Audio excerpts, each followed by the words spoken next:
Welcome to Durand. As usual, this video is designed as an aid to exploration. Log off the computer, pull up this video on your phone, and go for a walk. Each time I'm done talking about a building, I'll throw up a map to get you to the next one. Pause the video and take a stroll. Indeed, feel free to wander off script for a while. I'll still be there when you get to the next site, and there's always another side street to explore. The Durand area, located between downtown and the mountain, was an upscale neighborhood almost from the day it was laid out. The area really came into its own, however, in the mid-19th century, after the arrival of the railway, as Victoria and Hamilton developed into one of Canada's leading industrial centres. The industry was mostly to the north, along the waterfront and the Great Western Railway line north of Barton Street. The industrialists who made their fortunes in Hamilton's factories, railways, and financial institutions erected their mansions on the opposite side of downtown, in Durand. By the 1890s, the Durand area represented a world very much to itself. Large, ornate houses stood well back from the street, behind manicured lawns. Children could grow up without ever needing to leave the confines of the neighbourhood, and the Durand elite stood as a class of their own in Hamilton's increasingly polarized political life. The neighbourhood declined dramatically in the mid-20th century, as the movement of Hamilton's wealthiest citizens to the suburbs began to take its toll on the neighbourhood. Hundreds of Durand's houses, especially in the blocks adjacent to downtown, were destroyed and replaced with high-rise apartment buildings. Many of the neighbourhood streets were designated one-way streets in an effort to speed traffic through Hamilton's central core. The neighbourhood, however, effectively fought back. The Durand Neighbourhood Association, founded in 1972, is one of the oldest surviving community associations in Ontario, and has advocated for the preservation of the neighbourhood's heritage homes almost from the beginning. Today, Durand is home to a wider variety of residents than at any point in its history, and has emerged as one of Hamilton's finest neighbourhoods. Our walk today begins on the outskirts of downtown, at the intersection of Bay and Hunter Streets. The brick church on the southwest corner of Bay and Hunter was built in 1878 as St. Mark's Anglican Church, although the tower dates to the 1920s. Now surrounded by apartment buildings nearly a century its junior, the parish was closed in the 1990s, at which point the Diocese of Niagara wanted to sell the property to a developer to erect an apartment building on the site. Responding to a neighbourhood outcry, the City of Hamilton stepped in to purchase the property, transforming the church's unusually extensive grounds into a public park, but struggling to find a use for the building itself. In recent years, there's been a discussion about turning the church into an events centre. Across Bay Street, on the southeast corner of Bay and Hunter, is the Central Public School. The school was the end result of a long debate on educational policy. With the growth of Hamilton, the need for better facilities for public education was broadly felt, and a proposal was made to erect a number of one-room schoolhouses scattered throughout the city so that students would be close to their place of education. In response, a movement began calling for the erection of a single large school where students could be gathered together, sorted into grades, and taught a standardized curriculum. The resultant stone school, opened in 1853, was the first in Ontario to divide students by grade, and when built was regarded as the most modern elementary school in the province. By the late 19th century, the historic school building was bursting at the seams, and the city proposed its demolition and replacement with a larger new building. An immediate outcry began among the school's former students, who regarded the building with intense sentimentality, and managed to gather enough donations to pay for the expansion of the old building. Hamilton architect James Balfour was hired to expand the building, giving the old building its present roofline, including the dominant clock tower, finished in 1891. Continue west on Hunter Street to McNabb Street. Just east of the Central School, a railway line emerges from underneath Hunter Street. The Toronto, Hamilton and Buffalo Railway was established by Hamilton businessmen after an 1887 merger left the Grand Trunk with a monopoly on railway traffic in the Hamilton area. Despite the eagerness of civic leaders to acquire a second railway, hesitation was felt about allowing the smoke and noise of a railway to impinge upon Hamilton's wealthiest neighbourhood. The solution was to oblige the new railway to construct a 4-block tunnel under the neighbourhood from Park to Queen Streets. The church south of the railway tracks at McNabb Street is McNabb Street Presbyterian Church, built in 1857 to plans by prominent Hamilton architect Albert Hills.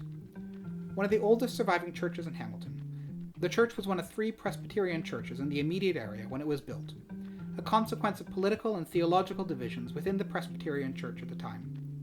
The building was dramatically expanded to the rear in the 1870s. The northeast corner of Hunter and McNabb Streets is occupied by the rear gardens of Whitehorn, a large stone house fronting onto Jackson Street, a block further north. The house was built in 1850 for Richard Duggan, but spent the majority of its history as home to the McQuinston family, who who occupied the house for 116 years before donating it to the city of Hamilton in 1968. The house currently serves as a museum for the city, and is well worth a detour if you have the time available. Alternately, or when you're done, walk through the pedestrian tunnel under the railway tracks and head 2 blocks south on McNabb Street to Duke Street. The stone terrace at the southwest corner of McNabb and Duke Streets is Sandyford Place. The 4 townhouses were built in 1858 by Donald Nicholson and were a replica of a namesake terrace in Glasgow, Scotland. Home through the 19th century to some of Hamilton's leading industrialists, the buildings are doubly important as an important landmark in the development of Hamilton's heritage community. The campaign to prevent their demolition in 1977 became a major impetus for the creation of a community which continues to advocate for heritage preservation in Hamilton to the present day. Turn left, walking a block east on Duke Street to James Street. The southwest corner of James and Duke Streets was once part of the grounds of Amesfield, one of Hamilton's earliest grand houses. Modelled on Sir Walter Scott's residence at Abbotsford in Scotland, the house was built for Colin Reid, a successful lawyer, in 1840. When built, the house's grounds occupied the entire block on which it sat, but the growth of the city around it prompted the sale of portions of the property beginning in the early 20th century. Oddly, the residence still survives, although no longer visible from the street.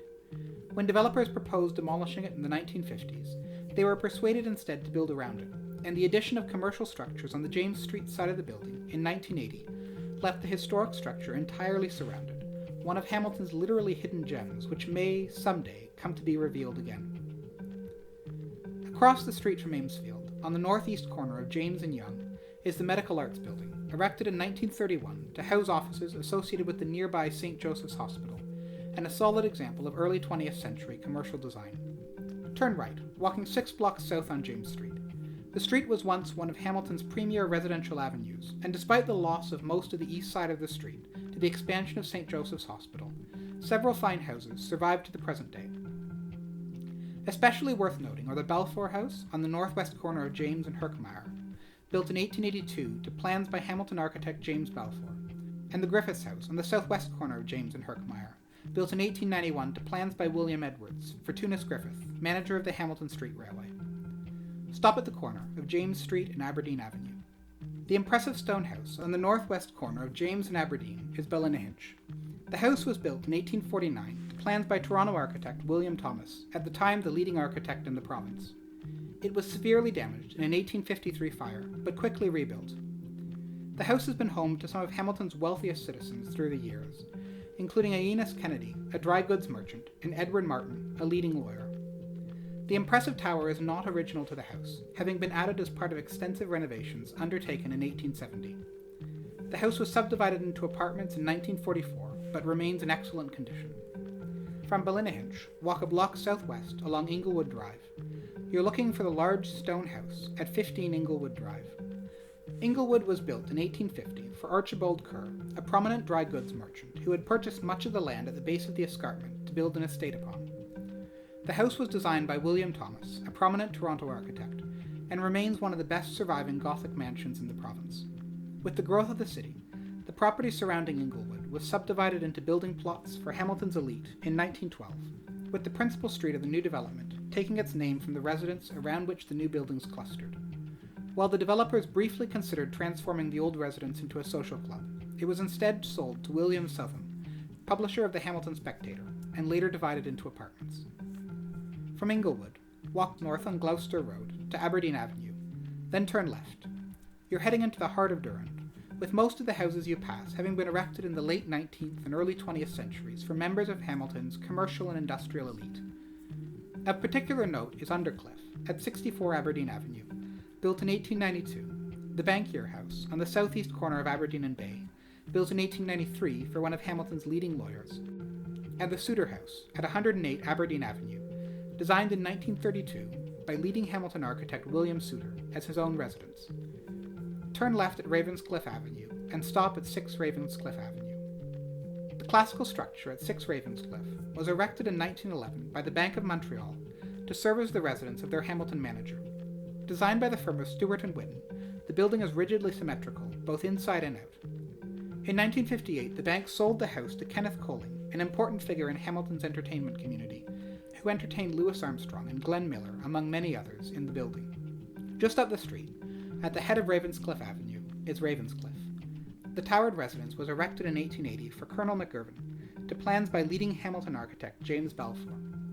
Like Inglewood, the house originally sat at the centre of a property which stretched for several blocks along the base of the escarpment, but was subdivided into large building plots in the early 20th century.